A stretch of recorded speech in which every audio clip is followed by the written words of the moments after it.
So we have tallied the frequency of the given set of data.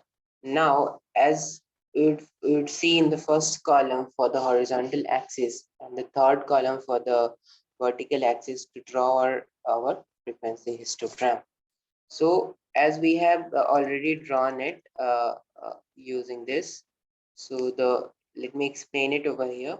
The first column that was for the number of tries, and the second column was for the number of times that the frequency was this, and there is a number of student, that was the frequency, and the price was on this axis, right? So the frequency we have seen already over here, that was 0, it was 5 for 1. So please look into the graph that we have drawn earlier. Although we will further see in some next questions, and we will practice it through some examples, right? So in practice, we will not need to create a histogram by our hand. Instead, we will just let a statistical software called Minitab to create histogram for us. So let's use the above frequency histogram to answer a few of our questions. That is, what percentage of a surveyed women were reported not crying at all in a month? So the first question is, what percentage of women were reported to have no cry? So the total number of students that had no cry was 5, right? 5 had 0 cry. Now this 5 student, so we have to take the percentage. So accordingly, we will see 5 upon 40. So we know how to take the percentage of it. So this will be 12.5%. So question is answered. Second question is, what percentage of the surveyed women reported crying twice in the month or thrice in the month? So 11 of them were there who had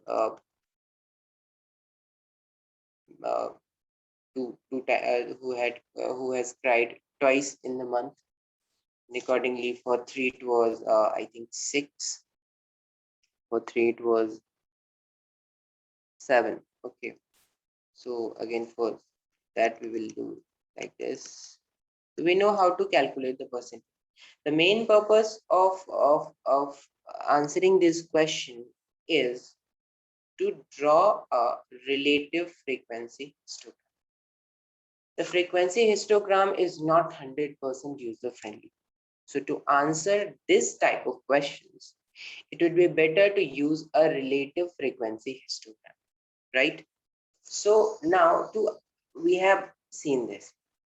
So let's first see the steps to draw the relative frequency histogram, and along with which we will also see some questions to draw the frequency histogram. So in a relative frequency histogram question, we'll also see to draw a frequency histogram and a relative frequency histogram, right? So let's see how we have to determine the relative frequency histogram. So let's go back to the frequency histogram table where we wrote it up. So to create a frequency histogram, so to create a relative frequency histogram, we just need a single step. So for relative frequency histogram, we just need one step that is to be added. Since we have done this, so we will make instead of this, we will do what? We will in the third step, we will divide this frequency with n, that is fi upon n, and we will make a table for fi upon n. So to calculate a relative frequency of each outcome I, we are dividing the frequency of I by the total number in the sample. We have already written down n. What was n? N was the total number in the sample, right? So this is what relative frequency to determine. Now we will do this step. Again, we will, so instead equal to the relative frequency, not this frequency. So right, this was the first step, second, this was the third step, and this was the fourth step. Please note it down. The steps to determine the relative frequency histogram. Now, while using a relative frequency histogram to summarize a discrete data, it is worthwhile pursuit that our primary motive should be to address such a histogram that motivates the material of the course. Now, for example, like if we let x is equals to the number of times a randomly selected student cried in the last month, and let small x be 0, 1, 2, 3 possible value. So let capital X be the number of times a randomly selected student cried in the last month. Okay. Now the second thing, will let small x equals to 0, 1, 2, 3 dot is our value. Now to find the height of that relative frequency, we denote h naught as f naught upon n, that was dividing the frequency with the total number of sample. The sample of size n, the price is x naught times, and you can imagine that for a really small sample f naught upon n, it is quite unstable to use it. However, as the sample size increases, f naught upon n tends to stabilizes and approaches some limiting probability p naught, that is fx naught, that we will further see this f naught as x naught. This is probability mass function that we will further see in the next section, where we will be discussing about the discrete random variable, right? So this was the step to determine the this was so this will be the steps that we will be using. So let's take an example and let's understand how to draw a relative frequency from it. So please note it down. Let's take a look at some example, and please note that example. The following numbers are measured nose length, right? We are taking a sample of 60 students, and the following numbers are the measured nose lengths. So let me write it down. That is 38, 50, 38, 40, 35, then it was 52, 45, 50, 40, 32, 40, 47, 70, 55, 51, 43, 40, 45, 45, 55, 37, 50, 45, 45. The most difficult part for solving this histogram is to write it down. Writing down the data sets. It's the most difficult thing that we have to do. In this process, I forgot something to write. I think I have written it wrongly. Just a second. Let me see the data. So 70, 51, 43, 45, 37, right? Now it was I think I have written it 50, 45, 45. Let me try it.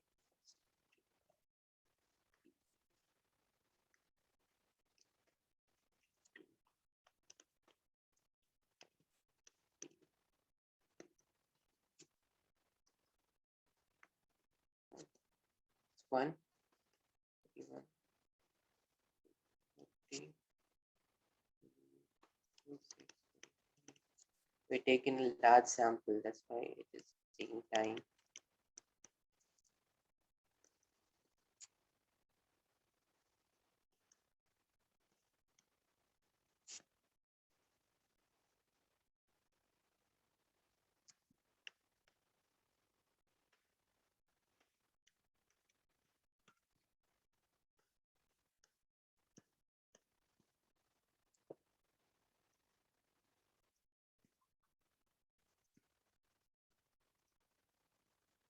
Right, this is the sample, the number of sample.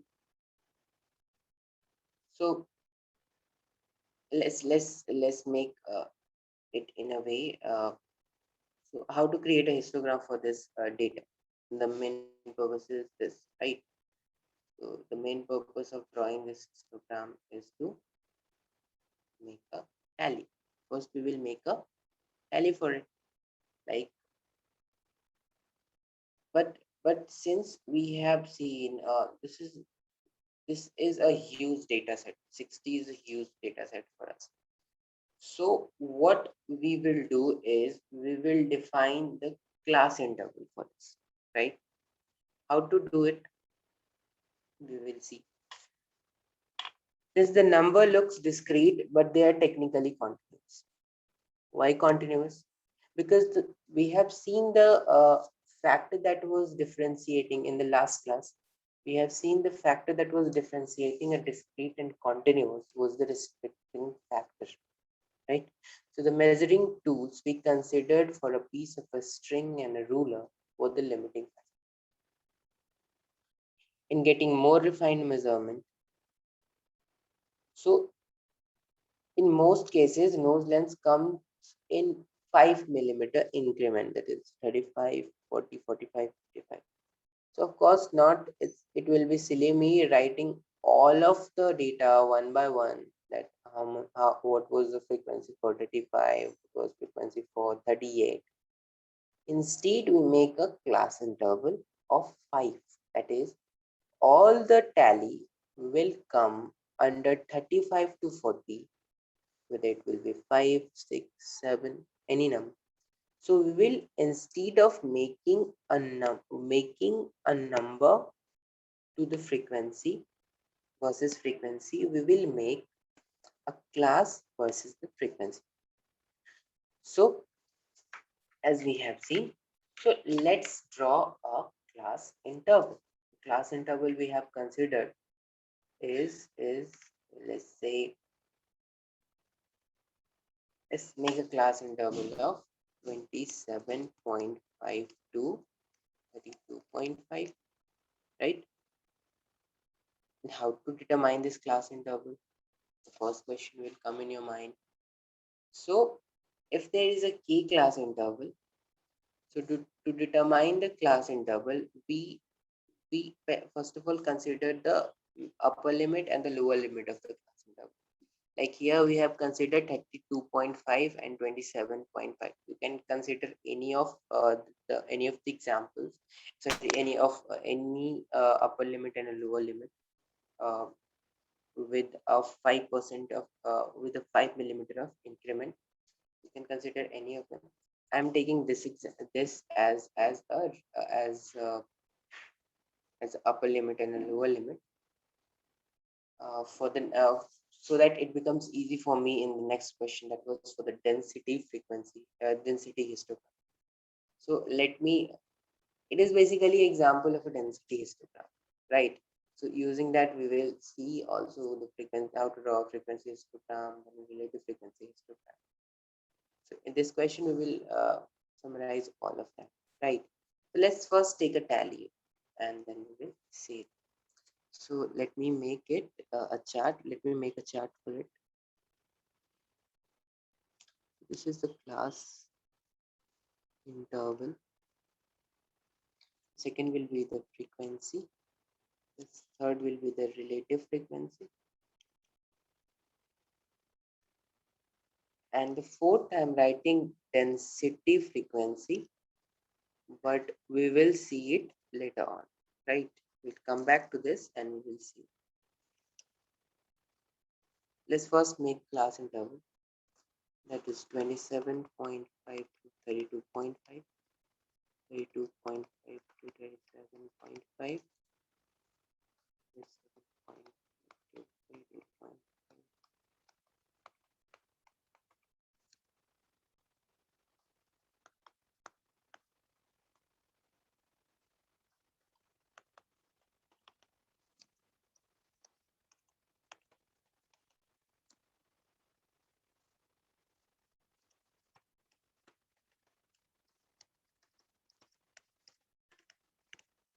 So the frequencies are two.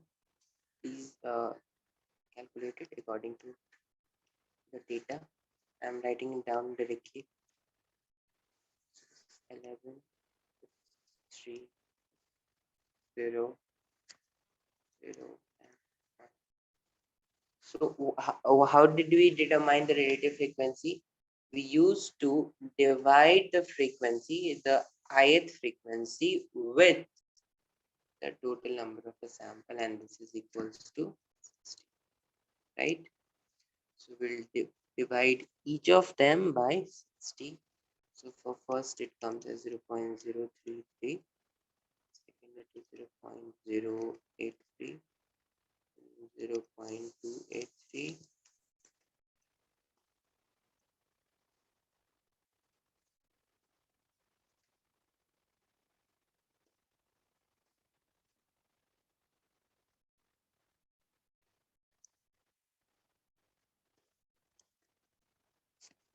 this is for this,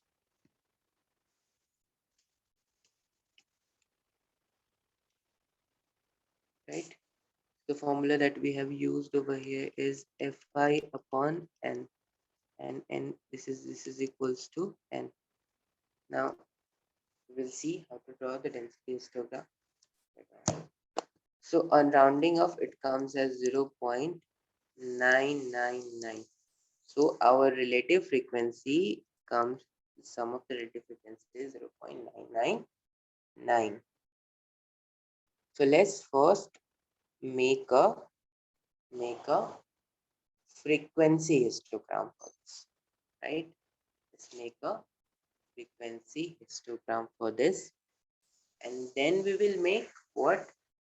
After this, we will make, after drawing this frequency histogram, we will make a relative frequency histogram, and then we will see the density, right? Let's see one by one. So let me make this a frequency frequency for this. So frequency is from 0 to how much? The maximum is 21. Let's make it like 5, 10, 15, 20, and right. And then this is what? This is called what? Frequency. We have seen it. We have to do it. And this is called what? This is called what? Here we'll put a class interval. So we have considered 27.5. So let's take the middle of it. That is 30, 35. Okay. So from here to here, it is 27.5 to 32.5. Similarly, we will see. So let's make it 40, 35, 60. I think it was up to 72.5, right? 65, 70, and then 75. 70, is 75. This class interval. So we have to draw for this we have to draw. So what we let there was to make a rectangle with a base of 1 unit, and here for 1 unit is it is a class interval of 5, and the height will be the frequency. Similarly, for this it was 2. For this one it is 2. For next it is 5. For next it is 5. For other next it is 17. So we will go over here and then like this, right? And for next is 21. I think you can further draw it. Is completed. So this is a way of drawing the frequency histogram. Now what to do with the relative frequency histogram? Let's see. So we plot the frequency. Again we will make it 30, 35, 40, 45, 50, 55, 60, 65, and then 70, 75, right? And on this we will accordingly put that is from 0.0012 to 0.001, 0.002, right?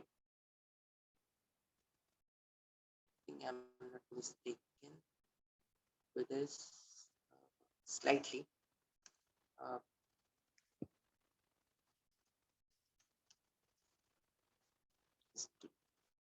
like 0.1, 0.2, 0.3, and this is 0.4. So this is our relative frequency. This one, this part, and this part is relative frequency, and this is our class. So accordingly, again we will have to draw it. So for this range, it was from 27.5 to 32.5. It was 0.03. So it will be like this. Then for more, it was 0.083. So it will be close to 1, not exactly 1, but it is close to 1. And for the next it was 0.283. So we will go over here and then see like this. So similarly we have to draw it the relative histogram. We have seen how to draw it relative histogram. Now, yeah, of course we have drawn the relative histogram. We are first of all we should know how to draw the relative histogram, and then we will see how to approach it. Okay.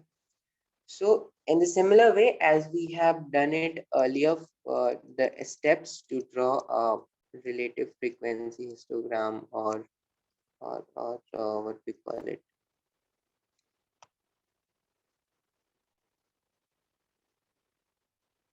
We have seen the steps to draw the frequency histogram, also the density histograms. So to create a frequency and a relative frequency, we have also seen. So we have to write the we have to write almost the same steps. Okay. What we have to do, okay, let me write it freshly on a fresh page to determine the density histogram. It will become hot. So to determine the density histogram, the first thing we have to do is to determine the number of samples. Determine the number of samples, right? That is n. Second is to define the k class interval, right? That is from C0 to C1, and C1 to C2. Similarly, we'll see to define the class intervals, k class interval. Then we have to determine the frequency. Then we have to determine the relative frequency. And how we do it? It is by Fi upon number of samples, right? Fi. Now comes the frequency, the what we call it, the density histogram. So to draw the density histogram, we have to know what is our class interval and what is the difference between the class interval, right? So we make a height just as we were making a height in the frequency, just as we were making the height in the relative frequency. So for here it was the height was this, for here the height was this. Similarly, to determine the density frequency, the height is going to be, hi will be equal to fi upon n times class interval, ith class interval is c ith minus 1. There is a difference between the class interval. So let me write it over here. What is, so ci minus ci minus 1 is the difference in the class interval, right? So this will be the difference in the class interval. Ci is defined as the difference in the class interval, right? So as we have drawn the, so we have to determine this. So the formula for this was what? It was hi will be equal to fi upon n times ci minus 1, right? This was our hi, right? So now we will write it. We will write the this density histogram,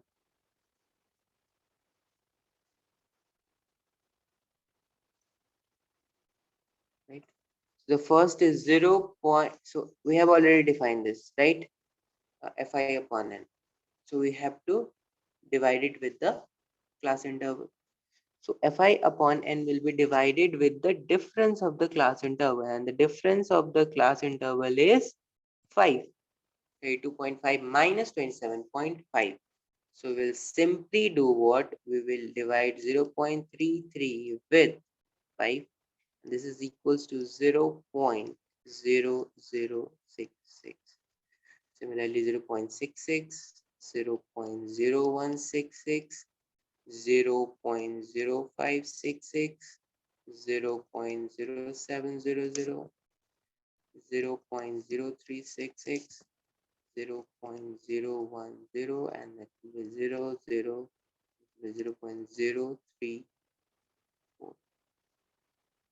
0.03.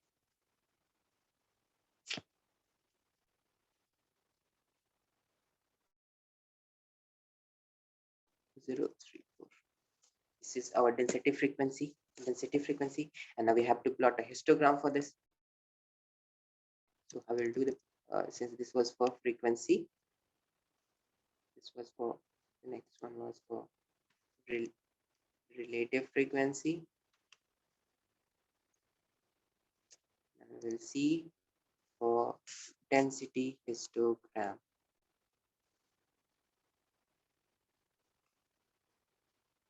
Density histogram, right? Density histogram. So table will be like this. Again, we have to make 30, 35, 40, 45, 55, 60, 65, 70, and 75 to 75. And now here it will be 0 0.01, 0 0.02, 0 0.03, right? 0 0.04, 0 0.05. Here it is here, it is here. 0.06 here, 0.07. So we have to go up to 0.07. So we have made it. So for 3 it was for 3 it was 0.036. So somewhere close to where below 1 like this, and the next will be 1 2 like this, 0.0166 and 0.0566. So for that we have to go up over here, somewhere here, and we'll make it accordingly. We will plot it. Now for the next 0.007 like here. So similarly, we will plot the density histogram. Complete it. You can complete it. We have already this table. We have this table already, so we have to plot this versus this, this versus this, this versus this. Now this is all about the frequency histogram. Now the question arises: how will we use this frequencies to determine and summarize the continuous data? So since we have collected this on a table, right? We have collected this on a graph. Now if someone asks me, I can probably approx the number of people, the number of the percentage of students who cried this time. This question was something different. The question was the measurement of the length. So if the question, we cannot directly say the number of people uh, who had this length of the nose 30. If someone asks me how many students had the nose length 30 millimeter. So for that, we can see this graph and we can directly say that it is somewhere between 0 to 0.1, right? We can see the table and we can directly say that it is 0.033, right? So we can accordingly say these things using this uh, histogram. So it makes our job easier. Now as we have done it manually, we do not need to do it manually further, because there are many softwares like this Minitab, which does this job of ours. Now we should note one thing, that the density histogram is just the modified relative histogram. That is, density histogram is defined so that the area of each rectangle equals the relative frequency of the corresponding class, and the area of the entire histogram is equals to 1, right? As we have seen, right? If we add this up, it will be close to 0.999, that is 1. So the area of the entire histogram, one moment, the area of the entire density histogram, like if we plot it further, so this area, this area, this area, this, and then further all the, if we add all the area of the each histograms, that will be equal to 1. Again, while using a density histogram to summarize continuous data is a worthwhile pursuit in and of itself. So here my primary motive was to draw such a histogram that motivates the material of our course, like frequency histogram. Like the frequency histogram is used in a discrete, then relative histogram will be used in the continuous, and this density will be used in the density histograms. We will see how these are useful in the discrete probability mass function, probability density function, and using this we will also see for continuous, it was probability density function. Likewise we have seen the relative and the density histograms.